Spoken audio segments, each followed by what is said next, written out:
안녕하세요. 혹시 연인 사이에 나누는 사소한 대화가 한 나라의 운명까지 바꿀 수 있다면? 좀 과장 같나요? 그런데 오늘 우리가 살펴볼 이 철학은 바로 거기서부터 시작합니다. 아주 일상적인 관계의 문제에서부터 세계적인 사명까지 정말 독특한 관점이죠. 같이 한번 따라가 보시죠. 자, 먼저 이 문장 한번 보세요. 아마 많은 분들이 공감하실 텐데요. 연애할 때는 서로에게 설명하려고 그렇게 노력했는데 결혼하고 나니 설명이 멈췄다. 바로 이 지점이 오늘 이야기의 출발점입니다. 정말 신기하죠? 관계가 더 깊어지는데 대화는 왜 오히려 줄어드는 걸까요? 네, 바로 이 질문에서부터 이 철학은 시작돼요. 부부 사이의 그 작은 소통의 문제, 그 균열이 믿기 어렵겠지만 세상의 운명하고 연결된다는 겁니다. 아니, 대체 어떻게 그게 가능한 걸까요? 이 철학에서 내놓는 진단은 아주 명쾌합니다. 처음에 우리가 설명을 할 때는 상대를 이해시키려는 노력이잖아요. 내 마음은 이래, 상황이 이랬어 하고요. 그런데 어느 순간부터 이게 넌 왜 날 이해 못해줘 하는 요구로 바뀐다는 거예요. 바로 이 미묘한 변화가 둘 사이에 보이지 않는 벽을 만들기 시작하는 거죠. 자, 그럼 이렇게 멀어지는 관계를 되돌릴 방법은 없을까요? 이 끊어진 소통을 다시 이을 수 있는 힘은 어디서 찾을 수 있을까요? 이 철학은 그 답이 아주 가까운 곳에 있다고 말합니다. 바로 말 그 자체예요. 지금부터 말이 단순한 소리가 아니라 어떤 엄청난 에너지를 가졌는지 한번 살펴보겠습니다. 여기서부터 이 철학의 정말 파격적인 주장이 시작됩니다. 뭐냐면요. 말이란 게 그냥 의사소통 도구가 아니라는 거예요. 이건 우주에서 가장 강력한 눈에 보이지 않는 에너지라는 겁니다. 세상을 만들 수도 있고 사람의 상처를 치유할 수도 있는 그런 근원적인 힘이라는 거죠. 아니 근데 이 말의 에너지가 왜 그렇게 특별하고 왜 인간에게만 있는 힘일까요? 여기서 아주 흥미로운 비교를 하는데요. 영적인 존재? 그러니까 영혼은요. 우리의 말을 듣고 느낄 수는 있대요. 하지만 스스로 말을 만들어낼 몸, 입이 없다는 거죠.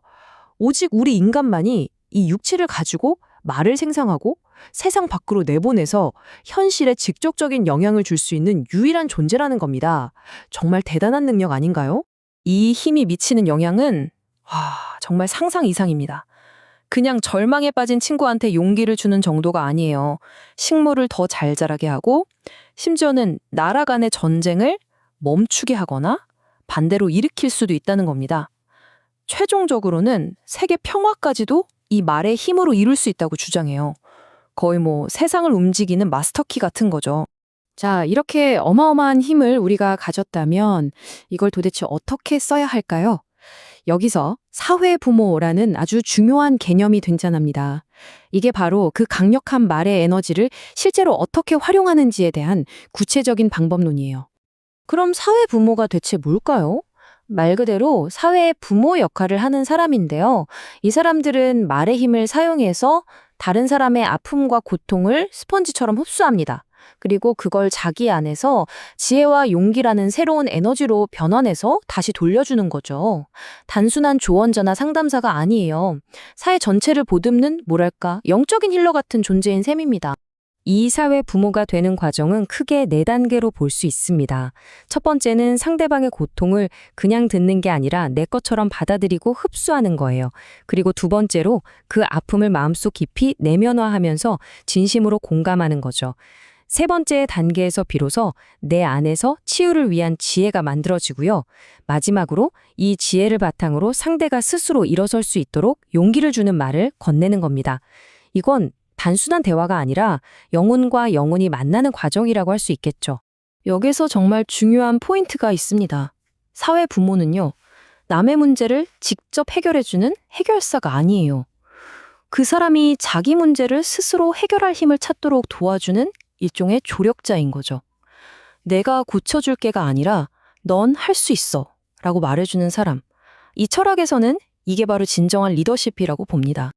자, 이제 이야기는 개인의 차원을 훌쩍 뛰어넘습니다.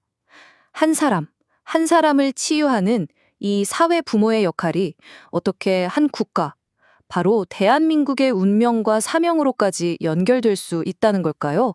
스케일이 확 커지죠. 여러분도 아시다시피 안타깝게도 대한민국은 오랫동안 OECD 국가 중에서 자살률 1위라는 오명을 가지고 있습니다. 그런데 이 철학은 이 비극적인 현실을 그냥 사회 문제로만 보지 않아요. 오히려 이것이 바로 우리 대한민국에 주어진 반드시 풀어야 할 첫 번째 사명이라고 해석합니다. 이런 말이 있어요.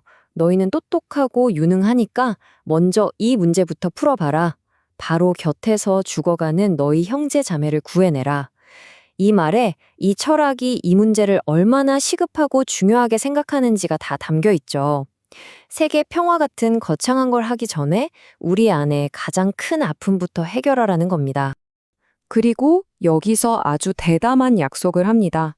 만약 대한민국이 이 가장 어려운 숙제, 즉 자살 문제를 해결해낸다면 그 이후에 국가가 성장하는 데 필요한 모든 자원과 복이 저절로 따라올 거라는 거예요. 그러니까 우리 사회의 아픔을 치유하는 것이 곧 국가 발전으로 가는 가장 빠른 길이라는 거죠. 자, 그럼 이 철학이 그리는 최종적인 그림은 무엇일까요? 이제 이야기는 세계로 나아갑니다. 우리가 생각하는 강대국의 개념을 완전히 뒤엎는 어쩌면 가장 혁신적인 생각일 수도 있겠네요. 보통 강대국 하면 뭐가 떠오르세요? 핵무기, 막강한 군사력, 이런 거잖아요. 그런데 이 철학은 그건 낡은 힘이라고 말합니다. 진짜 새로운 힘은 바로 말의 질량이라는 거예요. 군사력 대신 공감하는 말, 강압 대신 이해. 궁극의 무기는 핵미사일이 아니라 상대의 마음을 움직이는 따뜻한 말 한마디라는 겁니다. 정말 다른 관점이죠? 그래서 결론은 이겁니다. 진정으로 위대한 기술은 다른 사람을 내 뜻대로 조종하는 게 아니에요. 상대방이 나를, 내 진심을 온전히 이해하게 만드는 능력. 이것이야말로 우리가 배워야 할 가장 강력한 힘이라는 거죠. 자, 오늘 이야기는 우리 모두에게 이런 질문을 던지는 것 같습니다. 만약에 말이죠, 진짜 강한 힘이 남을 지휘하고 명령하는 능력이 아니라 오히려 상대의 말을 깊이 들어주고 이해하는 능력이라면 어떨까요? 우리가 힘이라고 믿어왔던 모든 것들을 다시 생각해보게 만드는 그런 질문인 것 같습니다.